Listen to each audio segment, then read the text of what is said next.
Catur Majelibu SAG, Guru Pendidikan Agama Katolik dan Budi Pekerti di SMA Negeri 1 Laheba. Saya adalah mahasiswa PPG dalam jabatan Pendidikan Agama Katolik tahun 2023 di LPTK STPK Santo Fransiskus Assisi Semarang. Pada hari ini Jumat 1 Desember 2023 saya akan melaksanakan praktik pembelajaran dengan judul Peran Kaum Awam dalam Gereja Katolik di SMA Negeri 1 Laheba, Kabupaten Nias Utara, Provinsi Sumatera Utara. Selamat menyaksikan videonya. Nampak semua?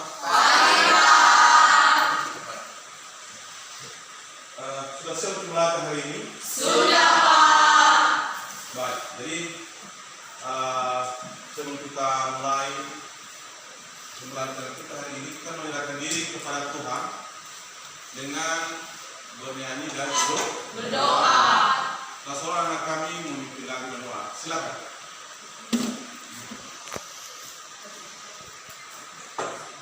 Baik teman-teman, sebelum kita memulai aktivitas kita pada pagi hari ini, mari kita berdiri semuanya. Mari kita bernyanyi. Hari ini ku rasa bahagia, tidak ya. Hari ini ku rasa bahagia, berkumpul bersama saudara seiman.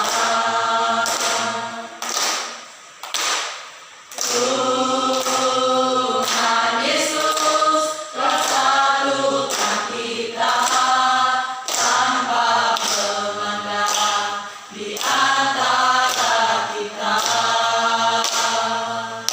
Bergandengkan tangan dalam kasih, dalam satu hati, berjalan-jalan dalam kasih Tuhan. Kau sahabatku, kau saudaraku, tiada yang dapat memisahkan kita. Oh, kau sahabatku, kau saudaraku, tiada yang dapat memisahkan kita. Mari kita bersatu dalam doa atas semua Allah kami yang baik dan kita di atas kerajaan surga. Puji syukur Tuhan, kami memuliakan nama pada pagi hari ini. Kami berterima kasih kepada Engkau Tuhan atas segala kasih dan amat rahmu yang telah Bapa berikan di dalam kehidupan kami masing-masing. Ini pada pagi hari ini Bapa, kami kembali menyerahkan jiwa lagi tubuh kami di dalam tangan-Mu. Biar Bapa yang menyertai dan melindungi kami pada hari ini supaya segala aktivitas kami untuk belajar bisa lancar dengan baik, sehingga kami juga Bapa bisa menerima materi yang diberikan oleh kami kepada kami dengan baik dan dengan bahagia nanti. Ini Bapa, segala doa kami serahkan di tangan-Mu. Engkau Tuhan kami yang kami puji hingga sampai selamanya. Amin. Baik, kita akan duduk. Terima kasih kepada anak kami yang sudah mau kita dalam melakukan doa. Baik, ada semangat hari ini? Kita lanjutkan. Pada minggu lalu kita sudah belajar dengan tema hierarki dalam gereja Katolik. Masih ingat kan hierarki dalam gereja Katolik. Sekarang kita masuk dengan materi pelajaran baru, yaitu peran kaum awam dalam gereja Katolik. Ini pelajaran baru apa? Peran 3 ya. Peran kaum awam dalam gereja Katolik. Baik.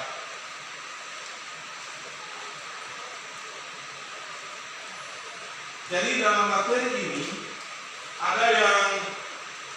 ada menjadi tujuan pembelajaran yang hendak kita capai dalam materi ini. Ada 4. Yang pertama, dalam materi ini kita akan memahami apa peran kaum awam dalam gereja Katolik, apa peran umat, Awam itu kan umat. Artinya tidak termasuk dalam golongan hierarki dan biara-biara. Jadi umat seperti kita, apa peranan kita di dalam gereja? Itu tujuannya. Kemudian kita bisa menjelaskan, anak kami bisa menjelaskan mengapa kaum awam harus mengemban tugas gereja.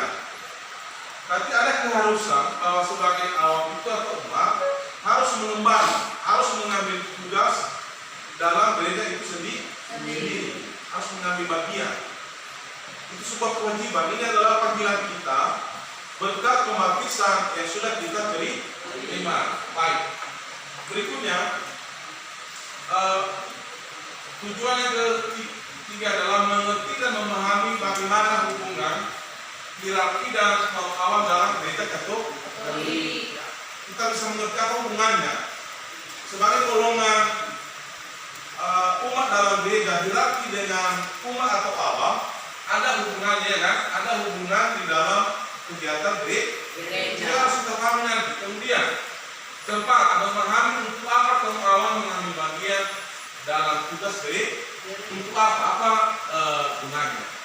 Iya kan? Jadi itulah tujuan pembelajaran. Sekarang pertanyaan. Ya, sudah dipahami tujuannya tadi sudah kan? Sudah, Pak. Pernahkah anak-anak kami itu bertugas di gereja? Pernah ya? Pernah. Siapa yang pernah bertugas sekarang di atas? Hampir semua ya. Nah, misalnya si Cesia bertugas sebagai apa di gereja? Hah? Oh, membawakan pasal di Arifin sebagai apa? Sebagai pembaca sabda. Marlina sebagai apa? Oh, memimpin doa Jadi itu adalah bagian dari peranan kita sebagai awam dalam kegiatan gereja. Gitu. Baik. Berikutnya, siapa saja yang disebut sebagai kaum awam dalam gereja Katolik? Silakan. Oke, anak kami itu silakan. Kaum awam adalah semua orang beriman Kristiani yang tidak termasuk dalam kelompok hierarki dan biarawati yang diakui dalam gereja Katolik. Betul. Tepuk tangan untuk Niko dulu. Nah, itu yang disebut orang gereja itu adalah semua umat beriman, kaum beriman. Artinya belum menerima kabisa, belum masuk dalam golongan kaum biarawati, tidak masuk dalam golongan hierarki. Itu yang disebut. Kemudian kedua, apa dasar panggilan kaum awam dalam gereja Katolik? Bahwa kita mengambil bagian dalam kegiatan gereja ada dasarnya kan? Apa dasarnya? Ada. Silakan. Surahan. Yang menjadi dasar panggilan kaum awam dalam tugas menggereja yaitu satu, mewartakan kitab suci, dan yang kedua yaitu dalam tugas membaptiskan. Ya, oke. Mantap sekali. Bahwa dasar kita mengambil bagian dalam tugas gereja itu pertama adalah kitab suci. Isi daripada kitab suci itu adalah ajuran Yesus, sabda Yesus yang harus kita lanjutkan. Misi Yesus ke dunia demi keselamatan kita lanjutkan itu sebagai awam. Kemudian pembaptisan yang sudah kita terima. Nah, tanya apakah kita semua sudah menerima baptisan dalam gereja Katolik? Sudah. Baik, berkat pembaptisan itu maka kita semua juga harus mengambil bagian dalam tugas-tugas gereja. Itulah panggilan kita. Ketiga, apa saja peranan tugas kaum awam dalam gereja Katolik? Apa contohnya misalnya? Oleh Sesi, silakan. Tugas kaum awam dalam gereja Katolik yaitu memimpin lagu dalam gereja Katolik dan menjadi Kristen. Ya, ada lagi, misalnya memimpin lagu dalam gereja. Misalkan dalam peran ibadah sabda kan perayaan misa, kita ditugaskan menjadi pemimpin lagu. Kita diberi tugas seperti Siti misalnya, Frida, siapa lagi ya yang Sesi misalnya, Asni, bungsu kami di gereja. Itu salah satu peranan yang harus kita laksanakan. Ya. Berikutnya terakhir, apa saja bentuk keterlibatan kaum awam dalam kehidupan gereja? Apa bentuknya? Silakan, Frida. Keterlibatan kaum awam dalam kehidupan gereja yaitu sebagai pengurus gereja, sebagai guru agama, membawa renungan dan memimpin pendalaman iman atau kelompok interaksi. Itu perkenalan untuk Frida dulu. Nah, luar biasa bahwa sebagai awam itu kita harus melibatkan diri. Contohnya, kita dikatakan menjadi pengurus gereja, menjadi pengurus LKI kan? Dan membantu para petugas studi atau membantu para pengurus gereja untuk menjadi petugas itu. Jadi itu artinya sedikit sudah dipahami ini ya, supaya kita semua pintar ya. Ya, jadi saya harap materi selanjutnya dipahami secara benar ya. Artinya karena materi ini sangat bermanfaat dalam kehidupan kita. Nah, kawan-kawan nanti kita tentu nilainya juga bagus-bagus ya kan? Mau mendapat nilai yang bagus? Bagus ya. Oke, kita lanjutkan materi ini. Ini termasuk pada materi. Pengertian kaum awam. Kita mulai dari kaum awam ya. Yang dimaksud dengan awam adalah semua umat beriman Kristiani yang tidak termasuk golongan yang menerima tabisat suci atau status biarawan yang diatur dalam gereja. Kedua, bahwa kaum awam itu ada diistilahkan atau ada definisi baik itu secara tipologis, ada definisi secara Lumen atau ajaran gereja Katolik. Itu semua ada pengertiannya. Ya, ada secara teologis bahwa awam itu adalah warga gereja yang tidak dikomiskan. Ya, jadi awam mengikuti biarawan-biarawati seperti suster dan puder yang tidak menerima tabisat suci. Itu menurut definisi teolog, artinya para suster itu termasuk. Nah, awam. Tetapi setelah dalam Lumen Gentium, rupanya menggunakan definisi tipologis. Dan selanjutnya istilah awam yang digunakan adalah sesuai dengan pengertian tipologis di atas. Artinya bahwa yang sesungguhnya awam itu adalah seluruh umat yang tidak termasuk dalam tabisan. Yang kita kenal selama ini tidak termasuk biarawan-biarawati. Tapi menurut teologis dan tipologis mereka termasuk awam dalam gereja. Selanjutnya, perannya. Apa peranan kaum awam? Pertama, peranannya adalah dalam hak kerasulan. Ya. Jadi apa? Dalam hak kerasulan. Artinya awam itu merasul. Ya, setiap kita mengajar kami itu namanya merasul namanya. Jadi dalam kerasulan itu ada kerasulan internal. Internal itu itulah yang kami tadi misalnya dari petugas studi, mengajar agama, mengajar sekami, dan terlibat aktif dalam kegiatan oleh namanya internal. Kemudian kerasulan eksternal. Pernah anak kami itu bersama agama lain mengikuti ibadah di gereja lainnya? Pernah ya? Pernah mengikuti kegiatan organisasi di dalam masyarakat, di desa? Pernah. Itu namanya eksternal, eksternal itu di luar. Internal itu di dalam gereja Katolik. Itu dia. Jadi kerasulan itulah yang menjadi peranan kita. Dan seterusnya ya. Lanjutkan, kaum awam harus mengemban tugas mereka. Ya. Mengapa kaum awam itu harus mengemban? Artinya harus melaksanakan tugas gereja. Jadi tugas gereja itu satu. Tugas sebagai imam atau pengudusan, tugas sebagai nabi atau pewataan, tugas sebagai raja atau sebagai pemimpin. Contohnya dari pemimpin menjadi pengurus gereja. Itu namanya tugas sebagai sebagai raja. Jadi tugas gereja sama dengan tugas Kristus gitu. Jadi dasarnya adalah setiap umat Katolik sebenarnya dipanggil untuk menjadi rasul awam. Itu ya. Bahwa rasul yang sesungguhnya itu siapa? Malah bilang Iman dan Yakub. Itu yang sesungguhnya rasul itu. Tetapi kita sebagai awam karena kebaptisan yang sudah kita terima, maka kita juga bisa menjadi rasul awam. Apa? Rasul awam. Dasarnya apa? Dasar panggilan kita itu untuk menjadi rasul awam itu apa? Kitab suci yang berisi berita Tuhan. Nah, itu dia. Kitab suci yang berisi berita Tuhan. Dan kedua, pembaptisan yang sudah kita terima. Itulah kita dipanggil, kita dibaptis, tapi kita dipanggil untuk mengambil bagian dalam tugas-tugas gereja. Itu dasarnya ya. Bisa dipahami? Bisa, Pak. Oke, kita lanjutkan. Hubungan hierarki dan awam dan gereja. Siapa yang masih ingat itu hierarki ya?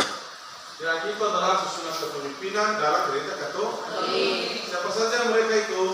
Mulai dari Paulus, uskup, imam, dan itu namanya hierarki kan? Itu. Nah, lalu awam sudah jelas itu maka kita kan. Lalu apa hubungannya dalam tugas-tugas menteri? Apa hubungannya sebenarnya? Adalah hubungan apa yang pertama yang di atas? Hubungan kerjasama. Itu. Artinya antara hierarki dengan awam itu harus bekerja sama dalam melaksanakan tugas-tugas gereja. Itu. Ada lagi di bawahnya ada dua lagi bahwa walaupun tiap komponen memiliki fungsinya masing-masing dalam bidang tertentu, tetapi hubungan komponen ini hendaklah hierarki tampil sebagai pelayan. Artinya dalam hubungan kerjasama itu sudah jelas sudah ada tugas dan fungsi masing-masing.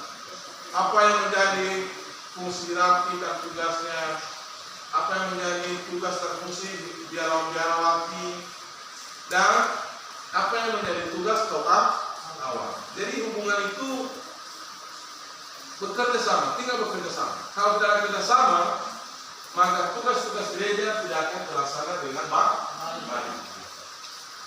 Kalau ada tupoksi masing-masing, ada tugas dan fungsinya masing-masing. Hierarki berperan untuk memelihara keseimbangan. Jadi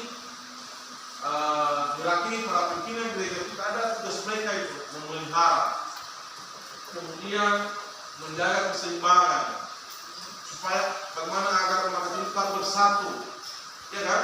Adanya persatuan, adanya persaudaraan antara umat ini. Itu hubungan hierarki dan kaum awam dalam gereja Katolik. Sudah bisa dipahami? Sudah. Oke. Kita lanjutkan. Ini apa? Kaum awam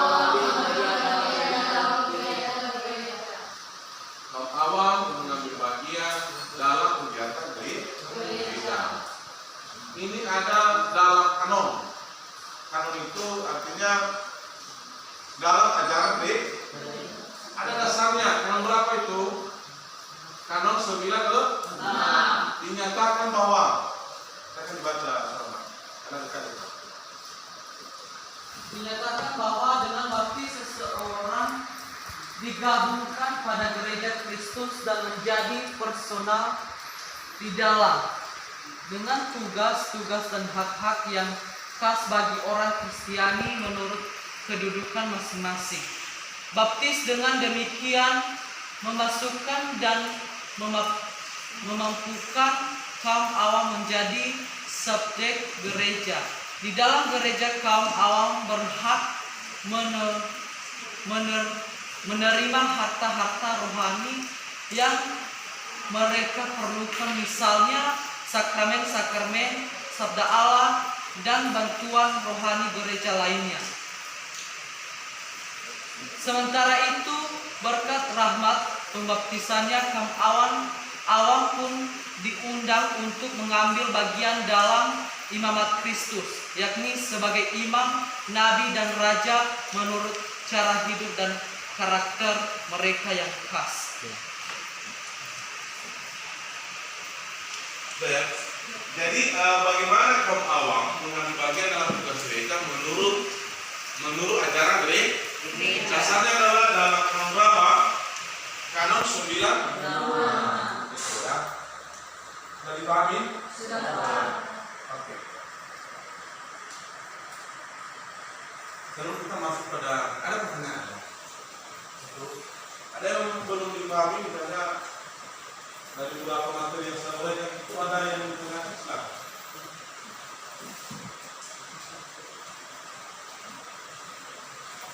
Ada pertanyaan?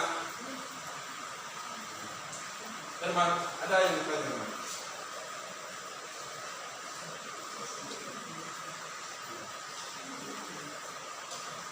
Mana ada? Oke, itu silakan. Apa yang dimaksud dengan kanon, Pak? Hah? Kanon. Kanon ya. Ya.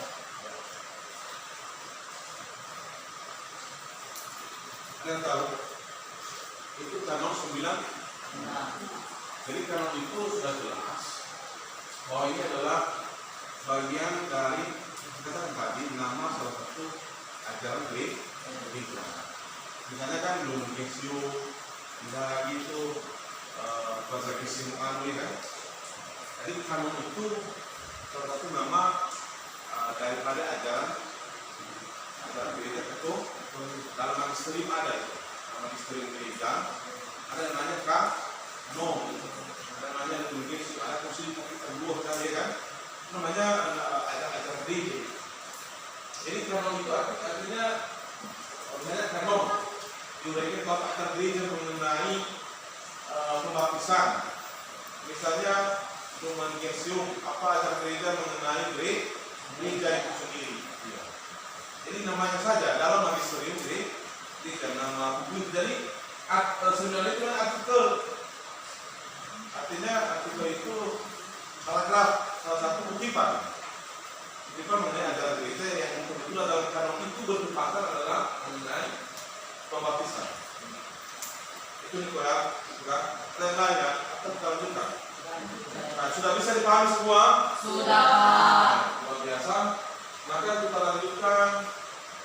Nah, mengenai hierarki ini juga, mengenai platform awal dan struktur ini kita coba melihat dalam video.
Jadi kita bertuna, silakan untuk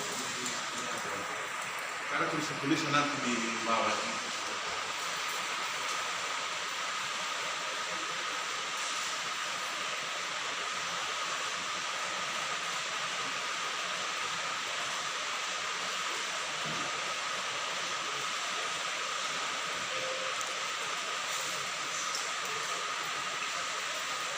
Benar, suara.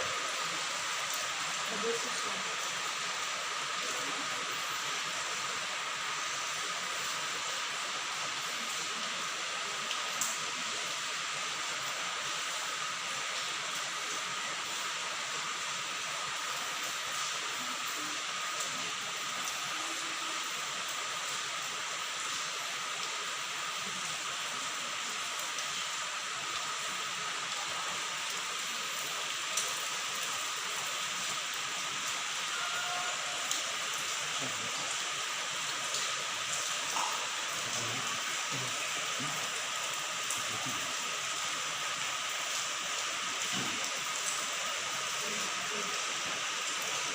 Ini para miskinan ya, para miskin.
Batu Doong dan ini apa?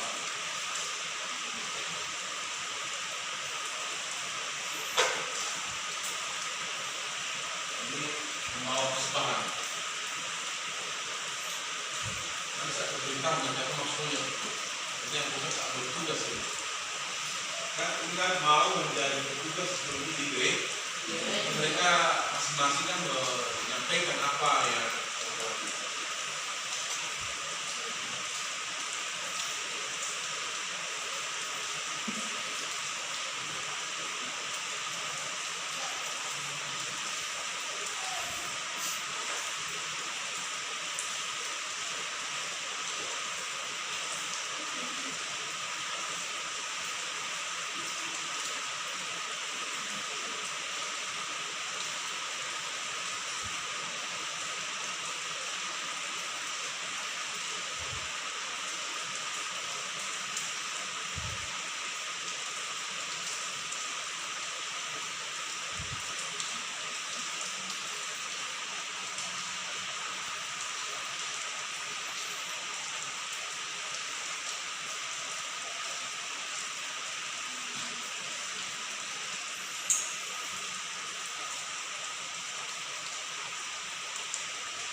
Video yang sudah kita lihat tadi, ini salah satu bagian dari tugas gereja yang diemban oleh umat itu adalah menjadi petugas itu.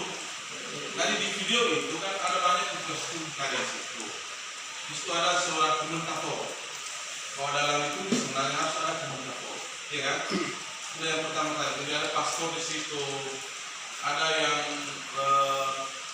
mengatakan juga bahwa saya itu menjadi petugas bacaan, menjadi petugas studi, memimpin lagu dan yang sebagainya tadi sampai membawa ini. Jadi mereka menyampaikan untuk memotivasi yang lain bahwa pentingnya mengambil bagian dalam tugas-tugas gereja. Itu tadi ya berhubungan dengan video tersebut. Sudah bisa dipahami, sudah kan? Sudah. Sekarang kita lanjutkan. Sekarang bacaan kita yang dengar ya. Banyak anggota tetapi satu tubuh. Karena sama seperti tubuh itu dan anggota-anggotanya banyak, dan segala anggota itu sekalipun banyak merupakan satu tubuh, demikian pula Kristus. Sebab dalam satu roh kita semua, baik orang Yahudi maupun orang Yunani, baik budak maupun orang merdeka, telah dibaptis menjadi satu tubuh, dan kita semua diberi minum dari satu roh.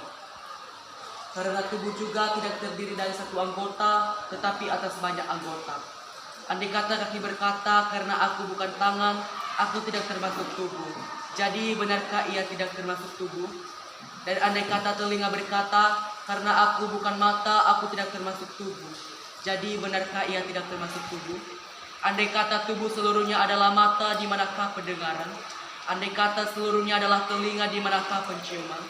Tetapi Allah telah memberikan kepada anggota masing-masing secara khusus suatu tempat pada tubuh seperti yang dikehendakinya. Andai kata semuanya adalah satu anggota, di manakah tubuh? Memang ada banyak anggota tetapi hanya satu tubuh. Baik, terima kasih kepada rekan Firman yang sudah membaca tadi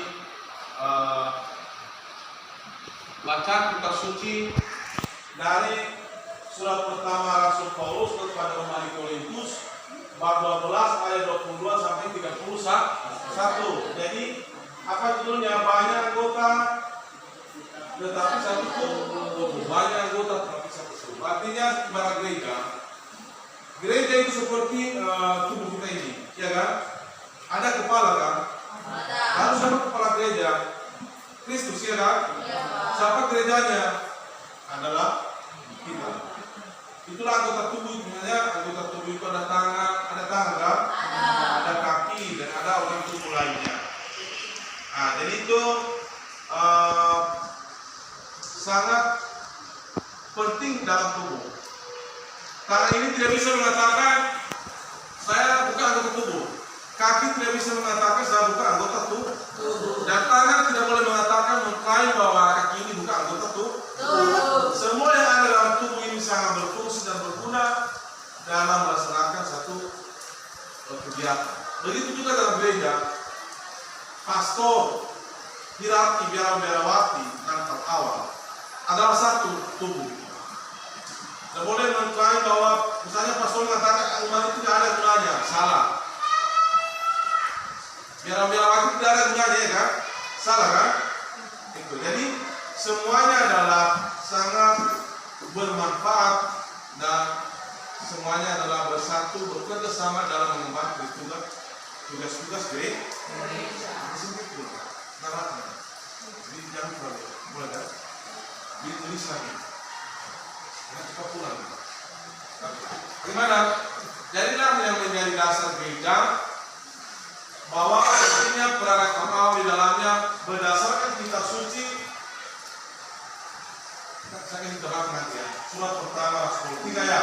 Surat pertama Rasul Paulus bab 12 ayat 12 sampai 31. Banyak anggota tetapi satu tubuh. Nah, jadi inilah bacaan kitab suci yang berhubungan dengan perangkat awal dalam gereja Katolik. Pentingnya perangkat awal dalam gereja Katolik. Sekarang kita masuk di kelompok. Siapa kelompok satu? Oh, baik kelompok ini kelompok satu nanti ya. Ini kelompok dua. Ini kelompok 3. Oke. Masuk dalam kelompok ya. Ini tugasnya jelaskan pengertian awal dalam gereja. Kemudian sebutkan salah satu contoh tugas yang dapat diemban oleh awal dalam gereja. Silakan duduk. Kita masuk di kelompok. Sekarang masuk di kelompok ya. Kelompok satu yang kita pelajari. Pengertian awal dalam gereja. Kita ada kelompok. Itu tugas kelompok.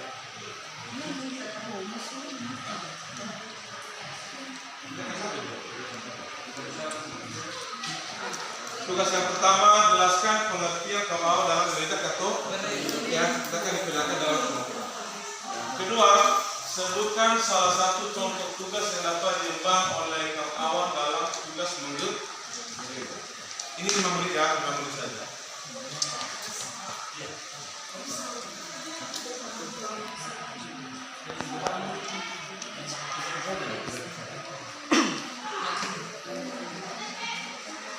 Nanti ada saling bertanya ya. Ada saling bertanya.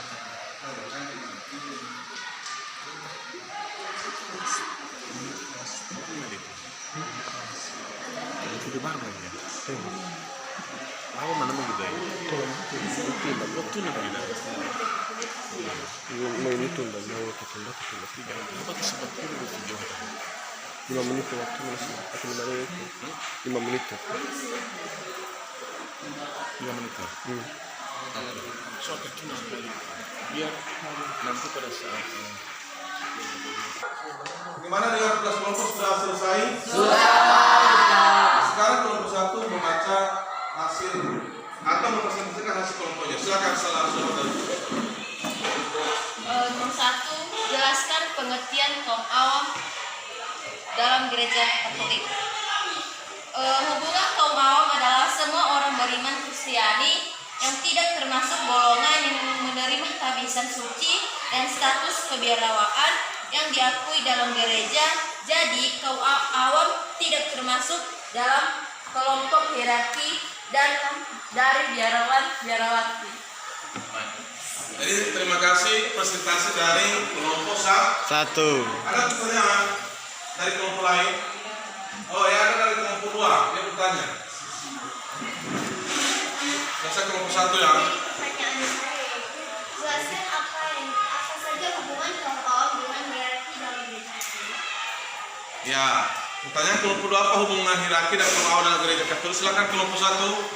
Hubungan kaum awam dalam hierarki yaitu semua anggota umat Allah memiliki martabat yang sama. 2. Hierarki bertugas memimpin dan mempersatukan seluruh umat Allah. Artinya hierarki sama Awam ini bekerja sama. Sudah bisa paham kan? Sudah. Baik, tepuk tangan untuk kelompok satu. Sekarang kelompok 3. Ya, silakan ya. Sudah selesai dicatat? Sudah. Baik. Nah, ini tugas ya. Ini tugas kita di rumah. Tugas anak kami di rumah. Ini nanti tugas diselesaikan di rumah ya. Minggu depan dibawa di skop. Harus selesai ya. Tugasnya ada satu, yaitu tuliskan tugas-tugas yang dapat diperangkat oleh pengawal dalam gereja Katolik sebagai imam, nabi, dan raja. Jadi tugas ini nanti ada 3, misalnya dalam tugas sebagai imam, apa tugas yang dapat diperankan oleh pengawal? Misalnya kan memimpin tuh dalam dalam perayaan itu. Contohnya ini kan contoh misalnya lagi sebagai nabi.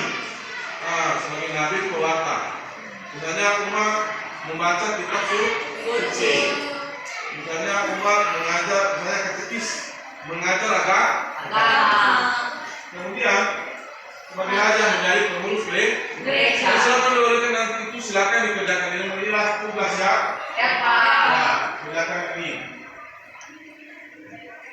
Menutup. Nah, jadi demikianlah kegiatan kita hari ini. Terima kasih semuanya sudah sangat memahami mengenai hierarki dalam gereja Katolik. Jadi demikian saja kita tutup kegiatan ini dengan berdoa. Kita berdoa ya. Demi nama Bapa, Putra dan Roh Kudus. Terima kasih Tuhan kami boleh belajar hari ini mengenai peran kami di dalam gereja. Kiranya peranan kami ini dapat dilaksanakan dengan baik untuk kehendak Bapa di surga. Bapa yang Maha Baik, berkatilah kami semua pada kegiatan selanjutnya bersama Tuhan Yesus Kristus. Salam Maria, warahmatullahi wabarakatuh.